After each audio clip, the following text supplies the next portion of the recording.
Welcome to another edition of Elevate Your Grind, brought to you by the Cannabis Lab. I am your host, Todd Rosales, and welcome to the show, everybody. This is a 7 p.m. edition of Elevate Your Grind. I know we've been a little inconsistent with the time, 6:37. Sometimes we're late, sometimes we're not. Hey, deal with it. It's on Facebook. You can catch it anytime. It'll always be there. And if you ever want to check out the backlog of our podcasts, you can check those out at youtube.com/elevateyourgrind. And of course, you can see them on the C-Lab site now as well. That's joinclab.com. Coming up next week on Monday, we've got Jessica Billingsley from Akerna. Really excited about that one. After that, we're going to take the rest of the week off, or at least the rest of the crew is. I personally will be hosting a panel on the 22nd on cannabis beverages. Really excited about that. We've got Cynthia Solarizada, Duma Wendasuch from Province Brands, Cynthia's from House of Osaka. We've got Jake Bullock from Cannes, and we've got Eric Schnell from Mood 33. It's going to be an awesome panel. You should definitely check it out.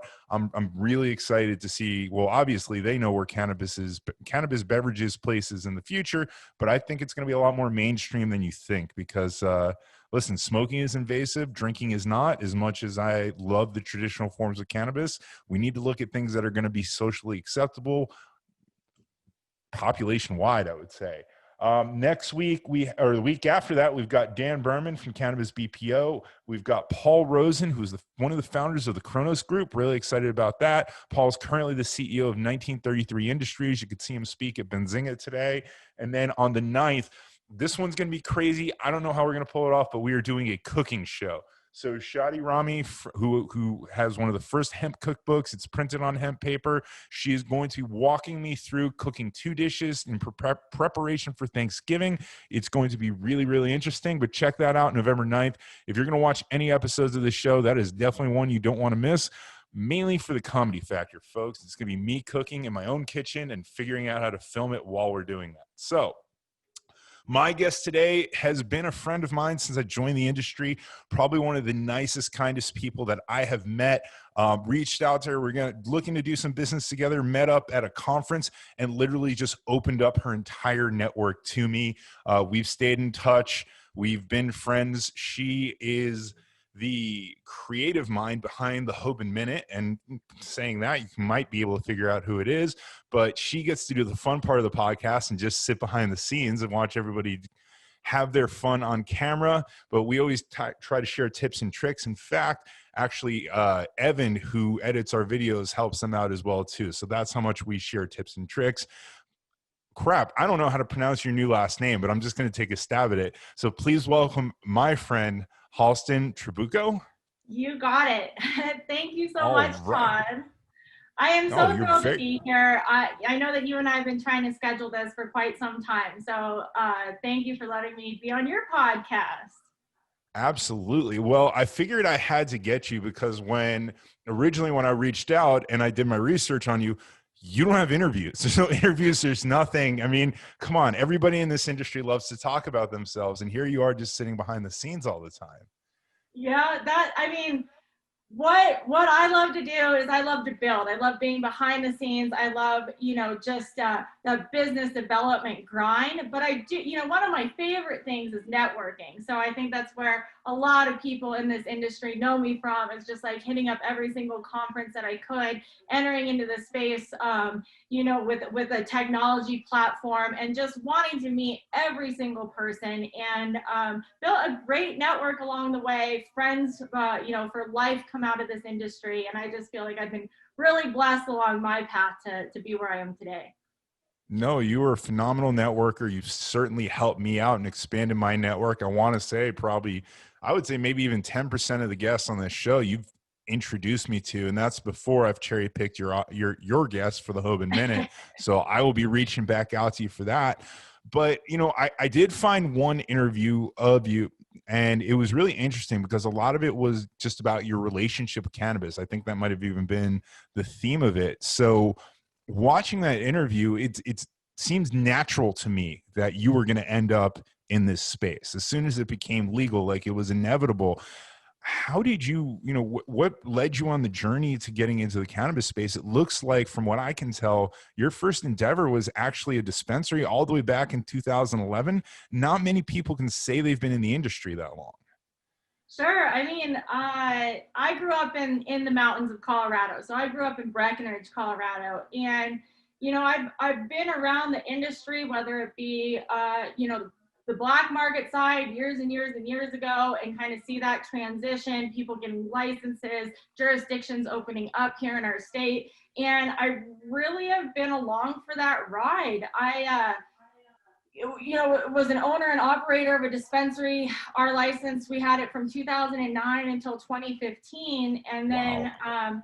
just being in the trenches of operating a dispensary back then is so different than the retail storefronts you see now, and the operations.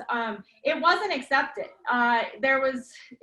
We had a huge stigma on our back. The governments didn't like it. There was a few different people that really, were on our side. We were operating in Boulder City and Boulder County, which was one of the hardest jurisdictions to operate in Colorado at the time. And so a lot of hurdles there, but, it shaped me into the person that I am today, being able to just, critical thinking on the fly, what's going to work, what's not going to work, how are you going to onboard your employees? None of this really existed. And so being able to pave the way in the cannabis space, even just operating a single dispensary, 10 years ago it's pretty remarkable to look back on.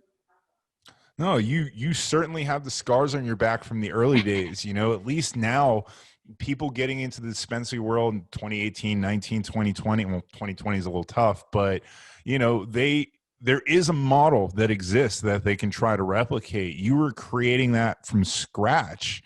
I imagine every day was completely different.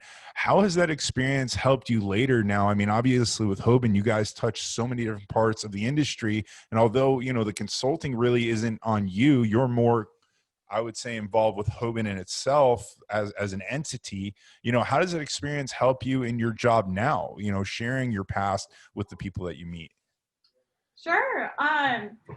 Kind of leading from owning and operating a dispensary, I had a good friend reach out to me wanting to start a cannabis tech company. It was a hole that the space really needed to fill. It was a payroll, HR, and timekeeping platform. And I dove right into that company, doing everything I could. I had the network already established because I had been operating in the space. And so it was really easy for me to just open that up and provide a product that was very valuable at that time, because payroll taxes, managing your employees, the timekeeping aspect. I mean, when you're first starting up, no payroll company would work with you. None of them. Yeah. And you would have to say you were like a flower shop or whatever. And it was a real hole that we filled. And I had a blast starting that company, blast doing business development. And, that's where I got to work with Hoban a lot. Is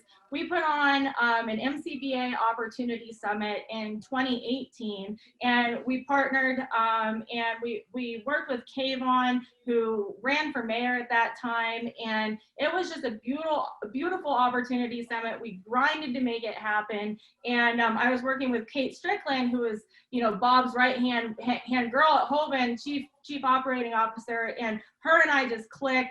We made that event happen. We rocked that event. And, ever since then, I really was just introduced to the Hoban network, and just getting to know Bob and the figure that he is, and just getting in the space. And I just saw that there was a real opportunity that wasn't being harnessed at Hoban Law. And so just pitching my ideas just to get the name out there and the brand awareness, and being a full service business law firm, what could that look like from a marketing standpoint? And so just jumping in and really just helping Hoban get to that next level is really how I just ended up there. I just pitched Bob what I could do, and I've done a lot of just rebuilt the company from a marketing standpoint, and it's almost taken 2 years. I started in January of 2019, and so literally, rolling into 2021, we've accomplished pretty much everything we've set out to accomplish in our executive summary for the marketing department, and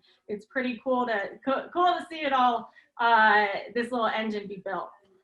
No, that's incredible. And, I've been to your offices, I've spent time with you guys, and I see the influence that you have on that firm there. And I mean, even, producing the Hoban Minute and all the great content that you guys put out now. And then I'm scrolling through Facebook and I see you doing Lunch and Learn series.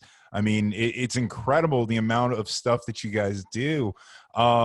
It's interesting because you started out in the industry essentially on the front lines selling cannabis. You were a dispensary, and then you went on to say, okay, well, these are the issues that I had being a dispensary, so now I'm going to work on a technology platform that's going to help solve those issues. And now you're all the way with the Hoban Law Group, and you're probably helping, inspiring people to help shape policy and help shape the industry in itself, and you're bringing your network along with you. I think it's an absolutely incredible journey.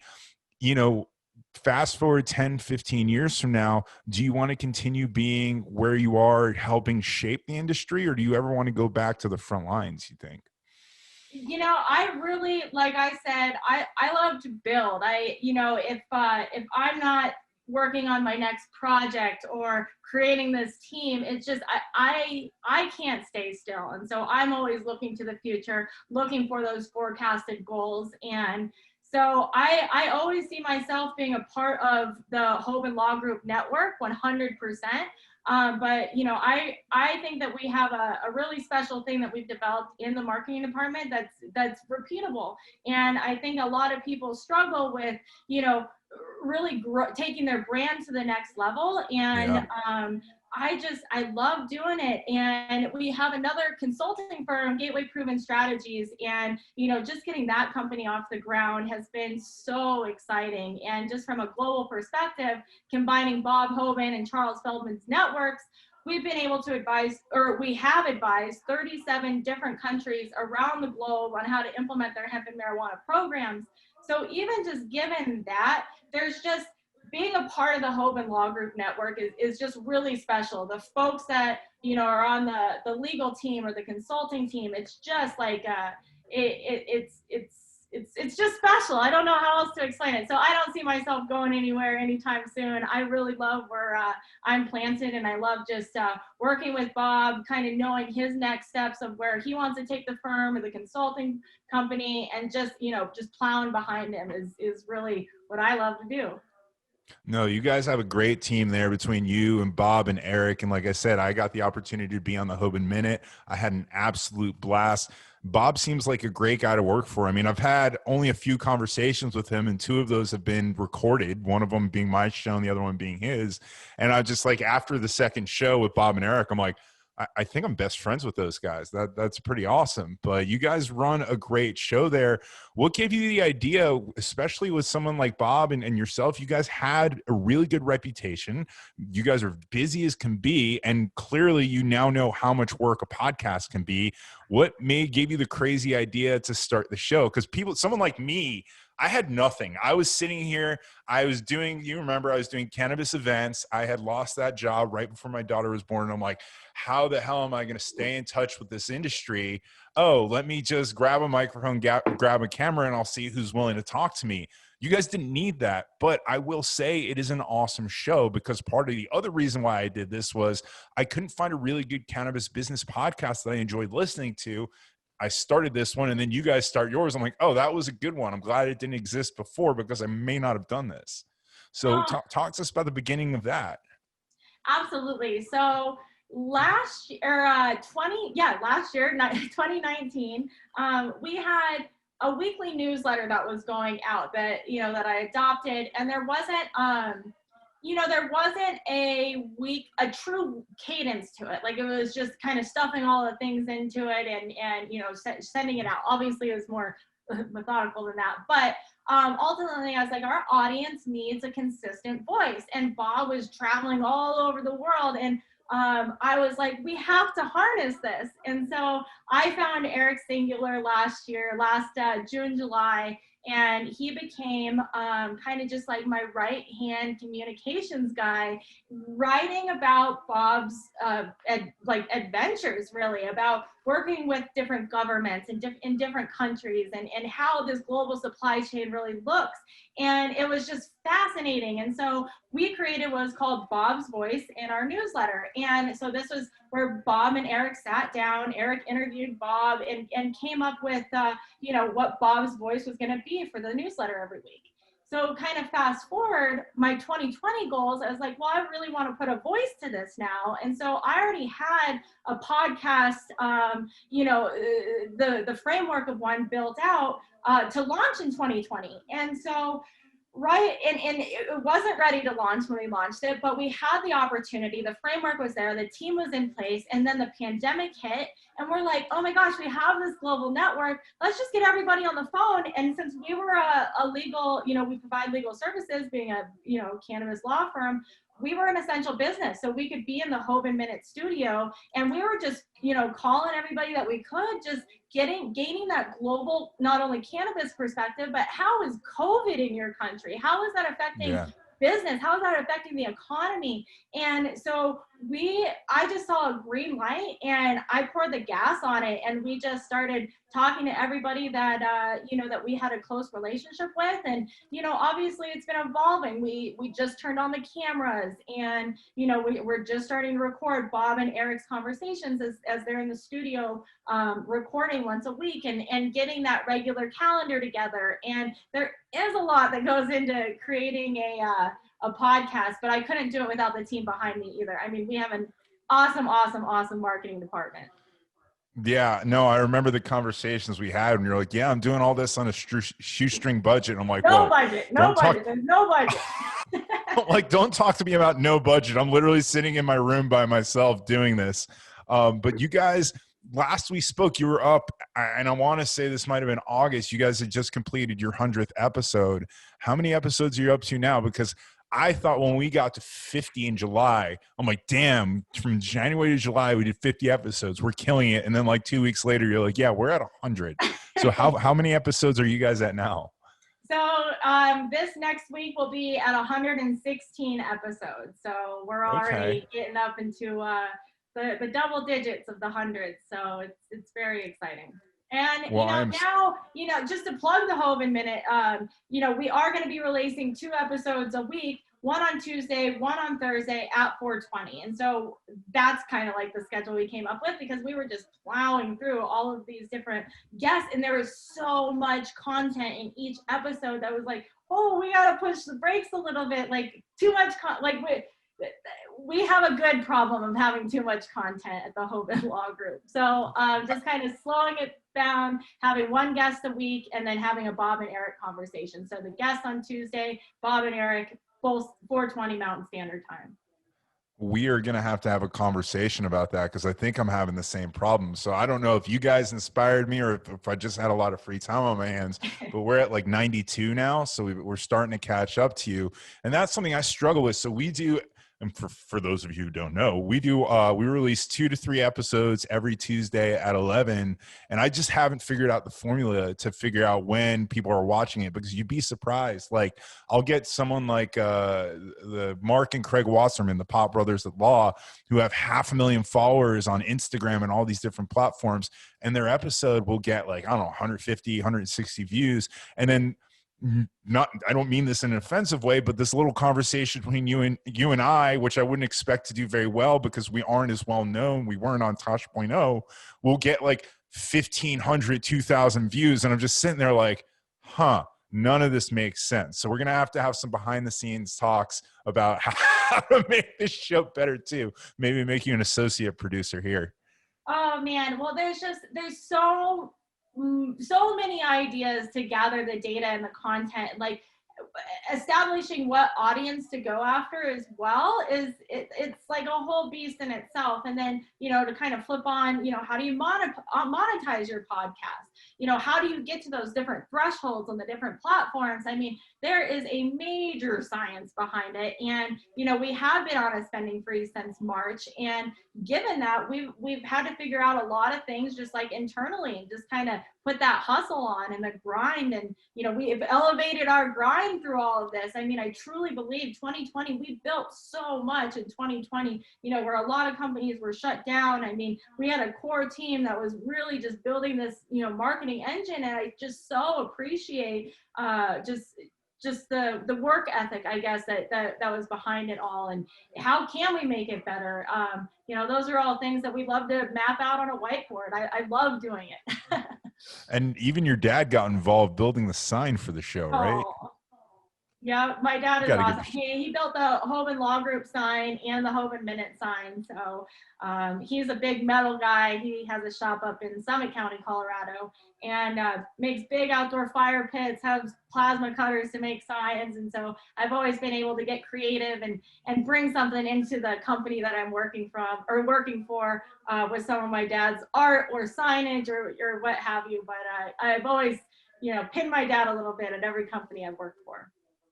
Very cool. We got to shout dad out, especially if he's going to be that involved in what you do. Listen, you guys have to have a blast doing the Hoban Minute. Because like I said, I sit here and I see the behind the scenes, and you've sent me pictures. Like, I remember when you first wanted to do video, we were like, hey, we have all these great cameras, but we don't know how to use them. I'm like, oh, just use your webcam. And 5 minutes later, you guys are filming a conversation between Bob and Eric. And I'm sitting there, I'm like, that looks like so much fun. And then I look around, I'm like, huh. There's nobody else in my room. It's just me talking to my television. So I'm extremely jealous, but I imagine what you guys, it used to do marathon recording sessions on Wednesdays.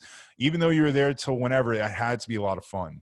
It certainly was. And, it was Bob, Eric, and I that made it happen every week. There was a lot that went into the discovery of who the guests were, to the topics that we were going to, review on each episode, to the graphics that you send them, to the content guide. I mean, there's just so much that goes into the back end of it. And, really it was just kept checking off the boxes, and it's evolving and evolving and evolving and just getting better and better every time we record or do it. So what I'm doing now to record it, though, actually is pretty darn easy. I take the case off of my phone, and I'm using a gimbal, and I have this really cool gimbal, and you can the studio looks sweet, and I have the lighting above it, and really proud of the studio. I completely transformed my personal office into the Hoban Law Group studio. So it's, Wait, do you still work in that room? No. I have the one across the hall now, the corner office now. So I have a little department office, which is pretty fun. I was going to say that's kind of stuck. I mean, technically my office is my studio too, but it's not nearly as involved as your guys' is. It's interesting. I mean, if you guys ever make it to Florida, you're welcome to come to the home studio. I promise you'll be extremely underwhelmed. But so now you're doing the Lunch and Learn series. I literally just saw that, and I think it's a great idea. And you are actually, it looks like from the outside in, that you're moderating that one personally. Yes. It's funny because we have so many intelligent attorneys that work for Hoban Law Group, and attorneys are always behind the scenes. Their job is to not be seen. That's literally an attorney's job, is to just be behind the scenes. But we have so many knowledgeable attorneys that I like the humanizing aspect of, having just conversations like this and just sharing, just basic level education, because people they need a reputable source of news. And I found that to be, another huge goal is to be that resource for people that just want to know what's going on in the industry. And our newsletter that goes out every week has blogs from our attorneys that are on theme with our editorial calendar. And then we put out the Hoban Minute and do the Lunch and Learn. And all of this is to educate our network. Literally, that's what we're building, is to make sure people can make their own decisions on how to destigmatize this industry, where it's going, functionally and, end-to-end business into this global supply chain. I mean, that's pretty special. And, I did just start the Lunch and Learns just to give our attorneys a voice, give them almost like a soapbox to stand on, and just have fun with the topics that we bring to light each week. And it's been interesting. I have fun hosting it, but it really is our attorneys that make that really wonderful to listen to. See, that's the secret to it, right? When you get to host and you just kind of get to like coordinate everything and let the smart people talk, people look at you and they're like, oh yeah, that Halston, she knows her stuff, and they don't realize you're just like, I'm just presenting you the smart people that are saying what they're saying, and it's a lot of fun. For Cannabis Lab, I love the production of it. I just love, I love the production. I love being the creative director, and I love producing it. And, when you're around like just such amazing people every day, and, far and wide too, like our HLG Global, I mean, we get content from all over the world dropped into our HLG Global newsletters and to our content and everything else. And, to be able to harness this network, it's like, why not? Because everybody's awesome. Like I don't know. I love it. I'm very proud of the team that we have at Hoban. Well, when I hear you talk and the things that you're talking about, like the content schedule and all that, it almost sounds like you're basically running a small media company as well as being a chief marketing officer for a law firm and a consulting agency and everything else. So the longer you're there, it just seems like it's almost like Hoban is a mini accelerator for the different needs that you guys have. But I mean, you have the Lunch and Learn, you have the Hoban Minute. Are you guys just going to keep putting out more content like that? Absolutely. I mean, that's the goal, right? So every week, for example, this week was Diversity and Inclusion Week. And so we have a Diversity and Inclusion Committee at Hoban Law Group. And so I had worked with the chair of our committee, Dion Kellier,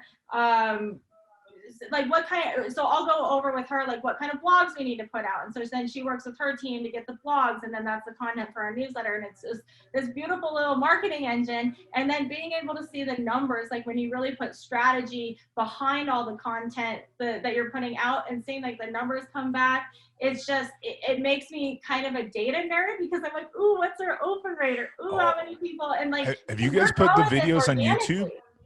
What? Have you put video on YouTube yet?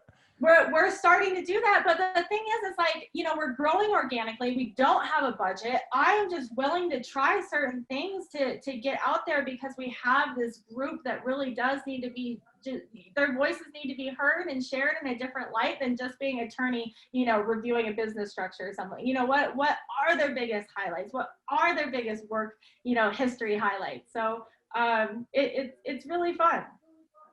Nice. Yeah, no, the reason I was asking about YouTube, because you talked about being a data nerd. Like, I was not a data nerd. I didn't really care about the numbers. And when we started doing the YouTube videos, the YouTube Creator Studio, I check that thing like 6 times a day. Like the data that they give you, your traffic sources, the terms that people are searching for you for, which videos are doing the best, literally it's going to become an addiction. So I completely understand where you're coming from the data nerd. Trust me, when you guys finally start putting videos up on YouTube, you're going to see it firsthand. It's going to become an addiction. So we'll have to get back together and discuss that one too. And I definitely want to give a shout out. I know you mentioned this at the beginning, but Evan, I freaking thank you so much for helping us behind the scenes. We couldn't do it without you, man. And I know that he's going to go back and edit this podcast. So I wanted to make sure that we gave Evan Bott from the University of Miami a shout out. He's the best intern that you could possibly ask for. Evan, love Evan. I sent him over to you guys to start stealing all your tactics. He hasn't done that yet. So no, I'm kidding. Evan is great. I'm glad that you guys are able to utilize him. He's been the backbone of this show since Rob Friedman found him. So he's done a great work. I'm glad that you guys are utilizing him. Don't steal all his time from me. I need him too. Okay. No, that kid's real efficient. He's got it going on.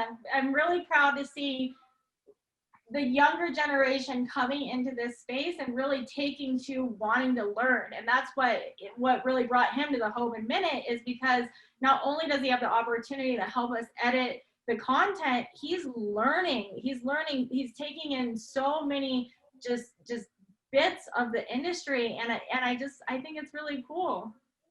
No, Evan's great. Honestly, we have a group chat going with me, Evan, and Rob. And then, Evan and I talk, and I feel bad for him because Rob is in his 40s. I'm in my 30s, and Evan's 20. And he'll say something like, hey, have you guys seen this? And then he just gets sarcastic old man humor back. So he puts up with a lot. He's done a great job.